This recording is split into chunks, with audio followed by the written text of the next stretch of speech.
Hey everybody, this is Matthew with F3 IT. We are a company that helps with restaurant point of sale implementations and networking. And I'm here to answer some frequently asked questions that we get across our social media accounts for YouTube and TikTok today. We also have an Instagram account, so you can follow us there. But one question that we get is, how would you deinstall and install a POS system? And if it's simply just unplugging and reboxing, then plugging everything back together again. And the short answer is yes. So we do have this comment was from a specific video where we were reinstalling a beachside point of sale system for a restaurant. And for this customer, at the end of the season, all their POS equipment gets unplugged and put into boxes and stored over the winter. And then when it's time for them to prepare to open the following year, everything gets unboxed and kind of put back in its place. And then we come on site and we'll get everything plugged into power and data, make sure all the devices get checked for any firmware or software updates.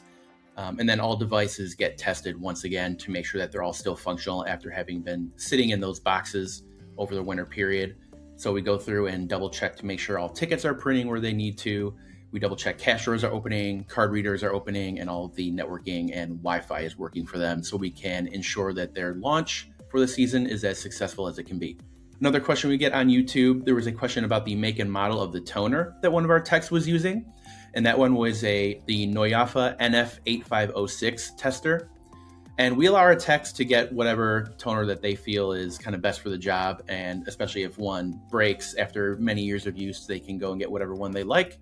But we do have a list, and the Noyafa brand is the one that we typically recommend to get for our techs. Another comment we had was on a video of cleaning up a restaurant network rack. And someone asked if that was like a Comet Pizza and why a restaurant might need a big server. And the answer to that is a lot of mid-size and large restaurants have very similar looking network racks as are in that video. Not only will these locations have equipment that run their POS devices, but they might also have some AV equipment, cameras, office computers, and some other internal devices like their own routers or Wi-Fi systems potentially that will connect to a network switch or some other piece of equipment in that network rack. So that isn't just the POS that's in that rack, it's everything that needs an internet connection in that building. Another question that we got from a YouTube short about the POS we were using is, why not just use an iPad and SaaS? The Toast POS app that we install, that our techs go out to install, runs on Android, and that's what those POS devices are based around in that video. Those are pretty much all Android devices. And so for the networking, when we go on site for these installs, we install a router that's provided by Toast that the devices can all connect to. So that way they can be on this Toast network that is separate from any other restaurant devices or guest devices for security reasons and PCI compliance. So that's part of the site readiness, is making sure that the network is separated so that way the POS is segmented to keep all of that secure from anything else that is needing a network connection in that restaurant.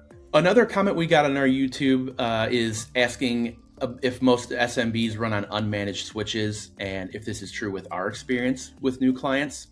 And I would say, yes, that is true in our experience. A lot of small businesses may not have too much knowledge of networking or what their options are for any equipment they can get to manage their network. And a lot of them don't have an IT person to assist them with that. So many of them will just run out and grab whatever router that gets recommended to them, along with a bunch of unmanaged switches like Netgear or TP-Link, and they'll get everything plugged together themselves. And so that's part of our job when we go on site, is to do a check of how their network is connected to each other to make sure that when we install these POS devices, we can get them segmented off onto their own network. So that way, both the internal devices and the POS devices can operate without conflicting with each other. Now we're moving over to a question that we got on one of our TikTok videos, and we are over on TikTok, so go check us out over there and see all the little clips and content that we're putting up there. And the question we got was in regards to a large network that our teams were going into, a network room that had a lot of cables and switches and different routers in it. And the question was asking what our first move is here. If we spend a week cataloging or tagging each wire to where it belongs and then getting a sheet drawn up to where they're supposed to go when they're organized. And my answer to that is it depends on what the scope of work for a particular site is. So we do have our own customers where we manage the network. And in that case, we would go through and double check and see where all the connections are. But in this instance in the video, our technicians were on site solely to install the point of sale system. So in that instance, we're only focused on finding where the point of sale that currently is at the location is, testing all of those cables to make sure we can segment that off onto its own network, checking what switches it's going into, if it potentially goes into different networking rooms, and then labeling those cables and making sure that we can get that POS set up. So in this instance, it is just focusing on the point of sale system. But if we do have our own IT customers where we're managing that entire network, then we would have to go through and check and see where all those cables are going so we know what we'll be managing. All right, that's all the questions that we have for today. Feel free to leave us any other questions or comments on any of our social media accounts, and we might get to them and answer them in a future video. And if you want to check us out, again, we're on YouTube, TikTok, Instagram, and you can also find more information about us at info@f3tech.com.